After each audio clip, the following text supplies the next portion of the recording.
Fala aí, povo de Deus. Hoje a gente vai estar estudando sobre Tiatira, a quarta das 7 igrejas de Apocalipse. E a gente vai estar vendo que não é uma igreja de grandes expressões culturais, religiosas, não é uma igreja de grande proporção econômica, apesar de ser muito importante economicamente, mas que a gente tem muito a extrair sobre aquilo que o Senhor quer falar às igrejas, não apenas a Tiatira, mas às nossas igrejas do dia atual, ou melhor, a nossa igreja, que eu vejo assim, né, como uma grande igreja, uma só igreja, um só Senhor, um só batismo, um só Espírito. Então vamos aprender um pouco com Tiatira hoje, bora! Diz assim: e ao anjo da igreja de Tiatira escreve, isso diz o Filho de Deus, que tem os seus olhos como chama de fogo e os pés semelhantes ao latão reluzente.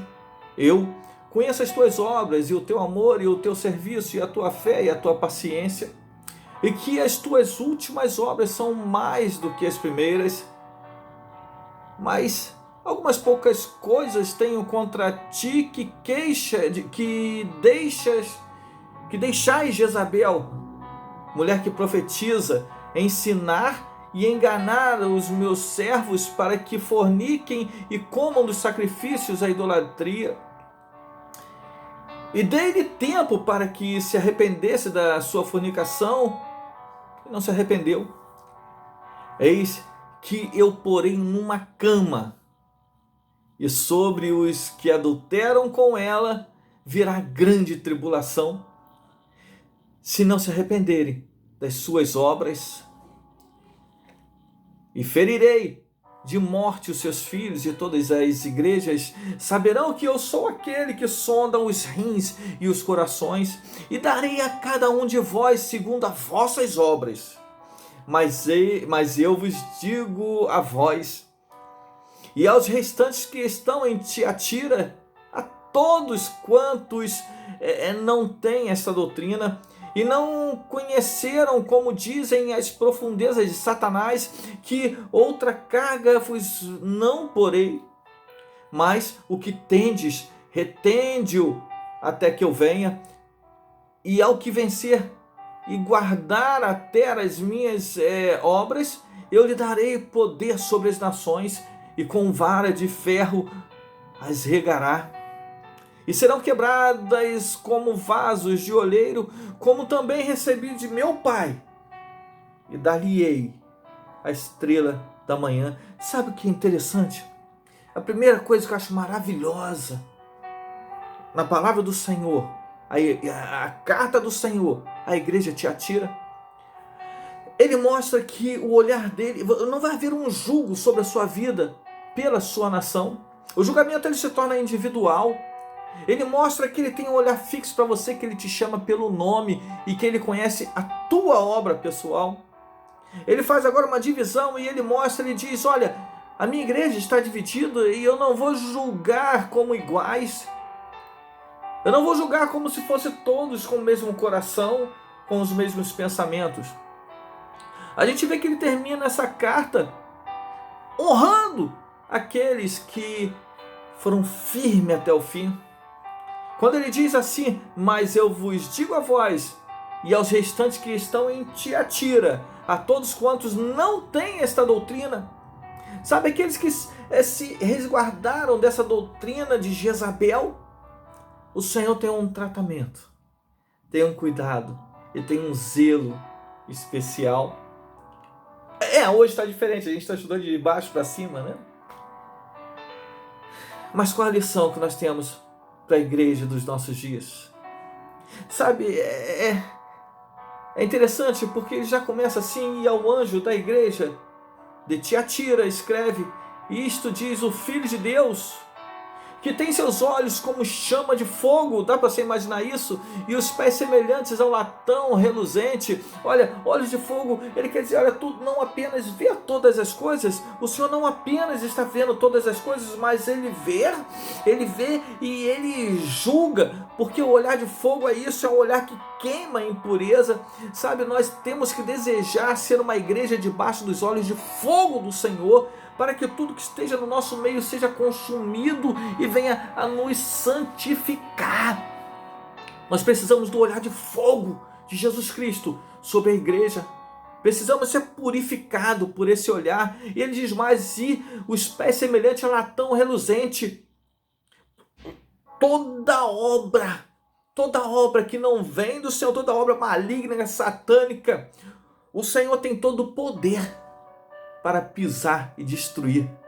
Toda fortaleza demoníaca, diabólica que tem sido implantada em meio à igreja do Senhor. Ele diz, queimarei as obras impuras e pisarei nas obras demoníacas. Sabe, é mais ou menos isso que ele diz quando ele tem olhar de fogo e os pés como de latão reluzente. Ou seja, poder nos pés, fogo nos olhos. É isso que a gente tem que desejar para a nossa igreja. Mas é maravilhoso porque ele já começa enxergando as obras, diferente de outras igrejas. Lembra aquela que perdeu o primeiro amor, né? Essa igreja tem algo diferente, algo especial, porque ele diz, eu conheço as tuas obras e o teu amor, ela tem amor, e o teu serviço e a tua fé, ela é fervorosa, e a tua paciência, e que das últimas obras são mais do que as primeiras, ou seja, ao contrário daquela outra igreja, lembra? Voltaram ao primeiro amor? Não, essa tinha amor. Ela tinha amor, ela tinha fé, sabe? Mas o que ele tem contra ela então? Diz assim, mas algumas poucas coisas tenho contra ti, que deixas Jezabel, mulher que se diz profetiza, ensinar e enganar os meus servos para que forniquem e comam dos sacrifícios da idolatria. A gente vai se reter um pouquinho nisso aí. Talvez esse vídeo fique um pouco mais longo, porque é a maior carta também. Mas paciência, um pouquinho de paciência. Tá? Não se esqueça que as 7 cartas estão aí no YouTube. É só você clicar todas elas para estar aprendendo um pouquinho mais. Tá bom? Dá essa força aí. Jezabel, quando ele diz assim, algumas poucas coisas tem contra ti que deixais Jezabel. Que Jezabel, pastor? Jezabel não morreu? Não era mulher de Acabe? Não era aquela que teve aquele confronto lá com Elias, os profetas de Baal? Muito bem, você está bom de Bíblia. Mas alguns estudiosos acreditam que essa Jezabel ela pode ser tanto uma pessoa agora chamada Jezabel, com o mesmo nome, como pode ser que o Senhor esteja apenas se referindo ao mesmo espírito que agiu em Jezabel, mulher de Acabe, agora agindo sobre uma líder, alguém que se autodenomina profetisa. Mas por que essa mulher engana tanto? Bem, a gente vai basear em fatos históricos, não contendo aqui na Bíblia, mas estudiosos contam que essa cidade ela tinha um movimento comercial muito bom e ela vivia do comércio, e que apesar de não ser uma grande expressão de religião pagã com grandes templos, tudo, também como as outras cidades, tinha seus templos, tinha sua idolatria, e contam que por ser um local de passagem, né, então o comércio desenvolveu naquele lugar. Contam que os comércios, eles tinham seus grêmios, ou seja, os seus clubes, as suas reuniões, se chama como quiser, quando eles se juntavam, e cada um grêmio que se juntava, eles tinham um Deus para que abençoasse aquela sua comercialização. Sabe? Então, obrigatoriamente, todo comerciante ele tinha que estar junto, próximo, vamos botar assim, em comunhão com esses grêmios, que eles se reuniam para conversas, para jantares e para culto a esses deuses. Porque era uma prática da época, era uma prática cotidiana, adorar a Deus. Lembrando que era uma época onde que a cultura grego-romana imperava sobre toda Roma, sobre toda a Ásia Menor, sobre toda aquela localidade. Era muito comum tudo ser atrelado aos deuses, e não era diferente em Tiatira. O comércio estava completamente envolvido com esse tipo de idolatria, e a igreja ela crescia de acordo com essa idolatria. Então os estudiosos acreditam que Jezabel, sendo o nome dela ou apenas uma referência, ela era uma líder. Ela era uma líder que conduzia o povo profetizando enganos, ensinando enganos. Ela ensinava o que se predominava na época, que eram os gnósticos, aonde que todo prazer era lícito, porque tudo fluía do homem. Ela ensinava que para que você tivesse conhecimento do mal, você deveria provar o mal. Sabe aquela história de que, não, eu não posso falar de uma coisa que eu não vivi. Espera aí, você pode sim, porque a sua base é a Bíblia. Aquele que conduz a sua palavra é o Espírito Santo. Jesus Cristo viveu tudo naquela cruz, todas as dores, e levou sobre ele. Então não há dor que ele não conheça. E se você fala por você mesmo, eu digo, fica calado.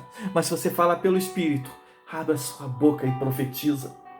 Mas não como essa mulher profetizava, porque ela profetizava em bem próprio, porque acreditavam que essa mulher era uma comerciante, e para que o comércio funcionasse, eles tinham que ceder às pressões daquele povo.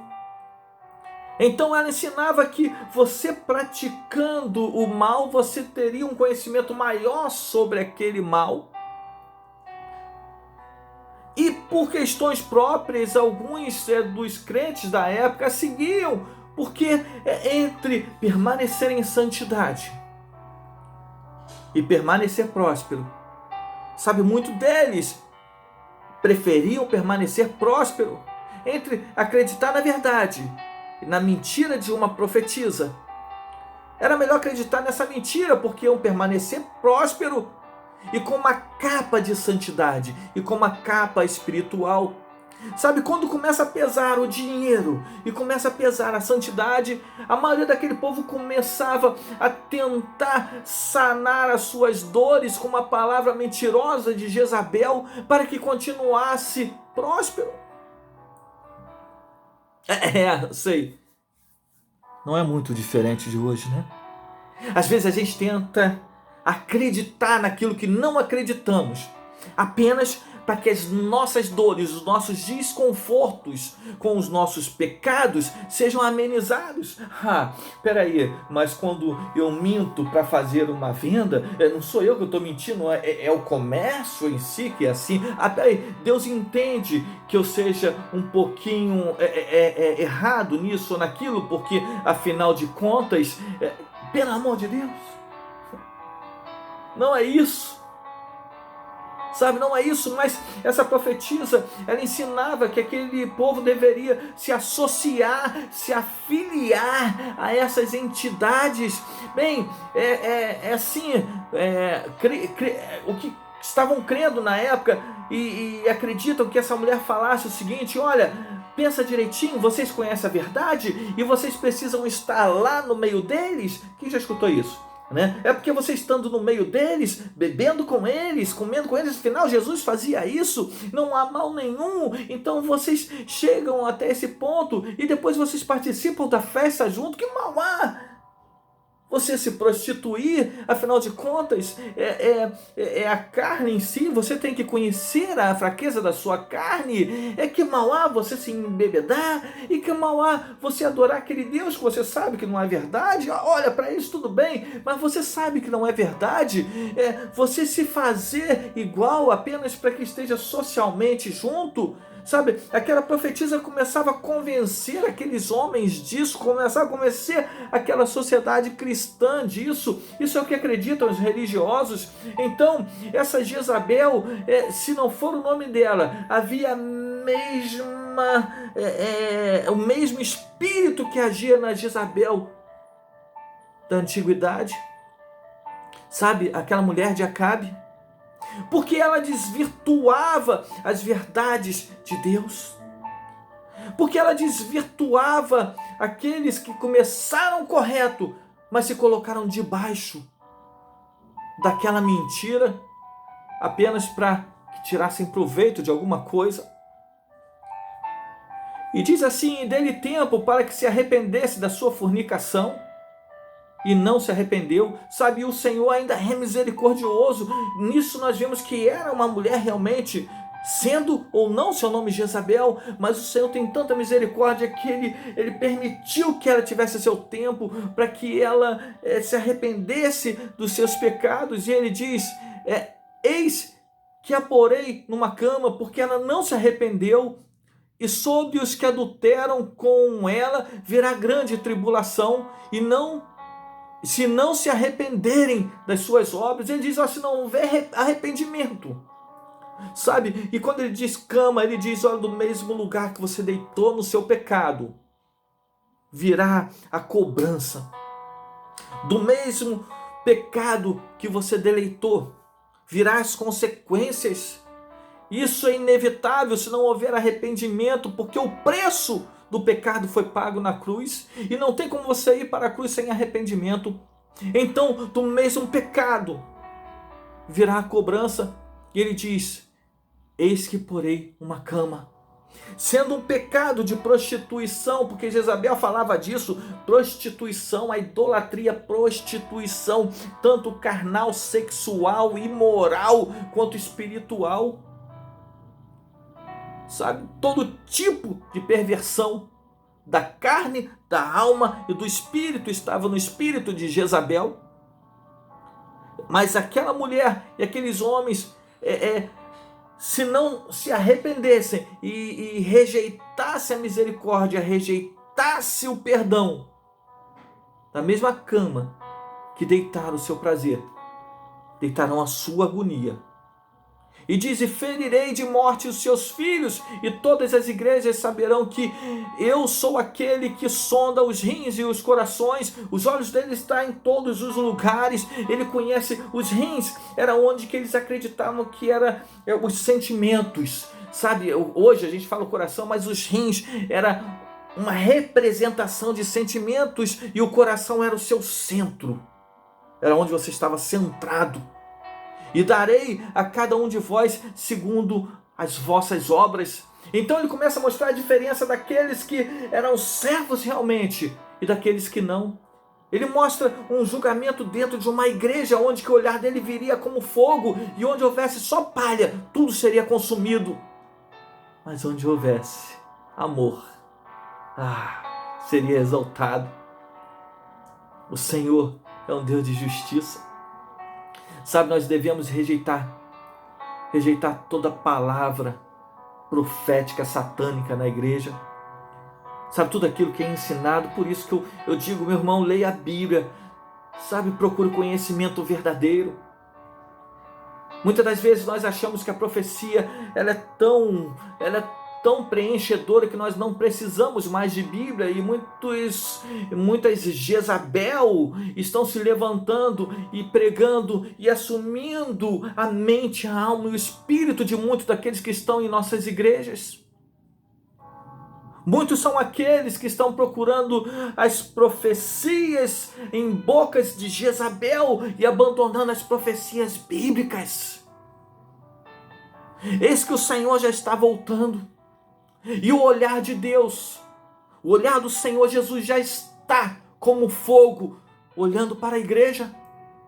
E eu creio que assim como essa igreja de Tiatira, que ela não durou mais um século, as igrejas que estão baseadas no espírito de Jezabel, elas cairão, serão queimadas, consumidas pelos olhos do Senhor, elas sofrerão pelos seus próprios pecados. Mas você não, meu irmão, que é santo, sabe, que perseverou na fé, que guardou o amor. Você, meu irmão, que tem um coração em Deus, que abre os seus ouvidos para as coisas do Senhor, e que os seus pés são como do Senhor, um latão reluzente que pisa nas obras demoníacas e as denuncia. Você, meu irmão, você sim, você verá a vida eterna. Ele diz assim, que para esses eu daria a estrela da manhã. A estrela da manhã, alguns dizem que é Vênus, né? Mas eu acho que não, eu acho que é o Sol, porque ele é a maior estrela, e o Sol da justiça é o Senhor Jesus, sabe? Ele diz, aqueles que passaram provação com essas Jezabéis, não sei se existe isso da vida, sabe, com essas palavras proféticas satânicas, se você permanecer fiel, haverá um novo amanhecer. o sol da justiça vai brilhar sobre a sua vida e dias de paz e glória e honra virá sobre a sua casa, sobre a sua família. Permaneça fiel. Se você deseja o sol da justiça, tamo junto, somos um.